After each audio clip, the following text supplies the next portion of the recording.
how are you? Welcome back to Aparna's Home TV, your one-stop destination for your everyday life. In today's video, I got everyone's favorite save, thin save that you get in the stores. You can make easily at home. Very easy to make, yet very tasty. You can use it in so many ways. Kids will absolutely love it. Do try it and let me know how it turned out. And there are many snacks recipes available on my channel. Please do check them out. I will leave the link in the description box below. Thank you so much for watching this video. If you like my videos, please do subscribe to my channel and share it with your friends. Let's go and see how to make this yummy save recipe now. So let's look at the ingredients we need to make our thin save. We call it pusa in Telugu. Thin save, you can use it on chaat, eat it plain, make it mixture. You can use it variety of ways. So let's see how to make this. First and foremost ingredient is called ajwain. It's very good for digestion. We need this hot oil around 3 tablespoons to use in the dough, and then we need oil to deep fry. And this is besan or gram flour, so we need this. This is a main ingredient, and this is rice flour. We need turmeric, salt, and dhania powder or coriander powder. So let's mix our dough. I'm taking here quantity of 4 cups of besan to quarter cup of rice flour. You can plainly make it with rice besan, but adding little bit of rice flour gives it a nice texture. So I like to add little bit of rice flour to it. So let's mix the dough now. I already added 3 cups of besan to it, and this is the last cup.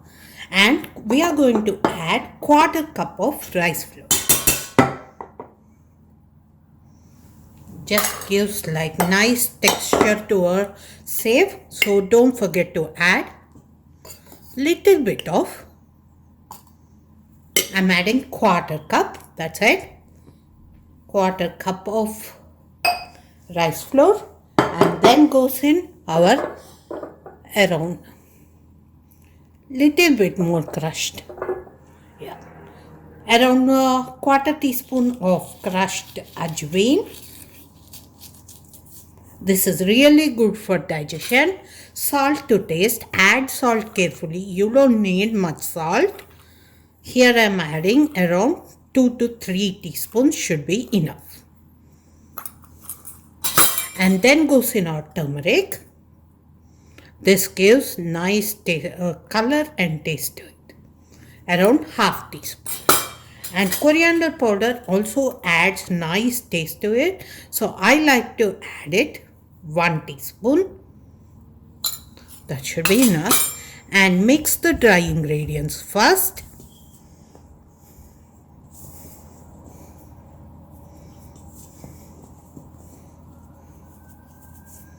And now goes in our oil.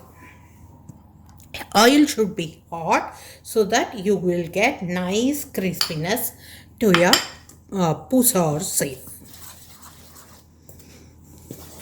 Now we are going to add water and make it into a dough, not too thin, not too thick, just right. I will show you after making the dough.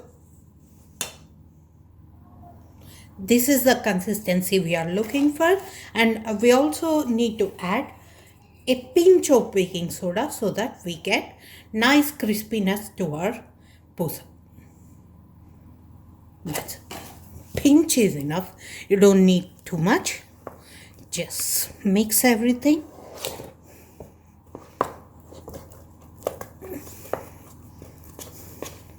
And we are ready to make our pusa in our mold. You need murku mold for this to make. So make sure you have it before you start making this. So let's make our pusa.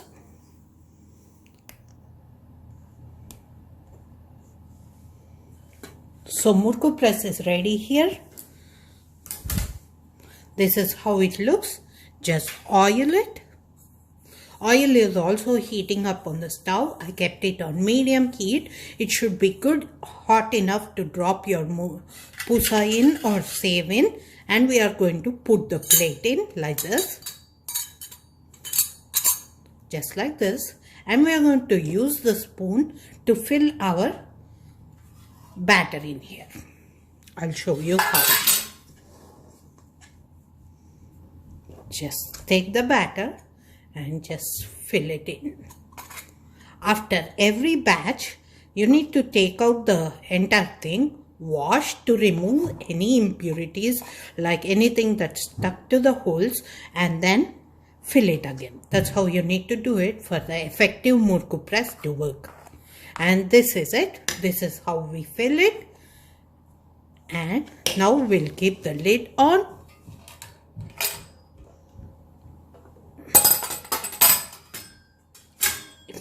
Making pusa is not so hard, and it is also not time consuming.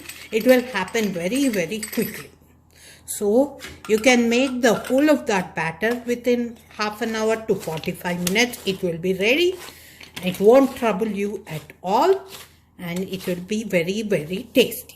Instead of buying from outside, do try it, and it's ready to be pressed. I'll take you near the oil and show you how to press directly into the oil. Oil is hot enough, as you can see. Just rotate like this directly into the oil. Keep rotating and look at that. And keep rotating your hand also so that you will form a nice circle. And cut it off when you are ready to cut it off. And let it cook nicely until look at it puff up. Because of baking soda, it's puffing up and becoming nice and very tasty. Don't disturb it so that it will stay in circles, and let it cook for a minute or two and it will be ready to be flipped. Don't put too much at once, otherwise it will not fry nicely. Make sure you rotate around 2 to 3 times and it should be enough. And make sure you're frying until the sizzle is gone so that it's cooked perfectly for your taste. Almost ready. I don't like to get the color on it because we have not added chili powder or anything like that. It will not absolutely become like golden brown. If it's becoming golden brown, then it's like burning, so you don't want that. Fry nicely on 2 sides around 1 to 2 minutes per side and it should be ready. And always keep the heat on medium, not more than medium. If you have any questions regarding how to make this, leave me a comment and I will answer it for you. This is it. Our save is ready. Look at how perfectly it came out. Do try it and let me know how it turned out. And please subscribe to my channel if you like my videos. Let me make the rest of the save and I'll be back with a new video next time. Thank you so much for watching this video. Bye.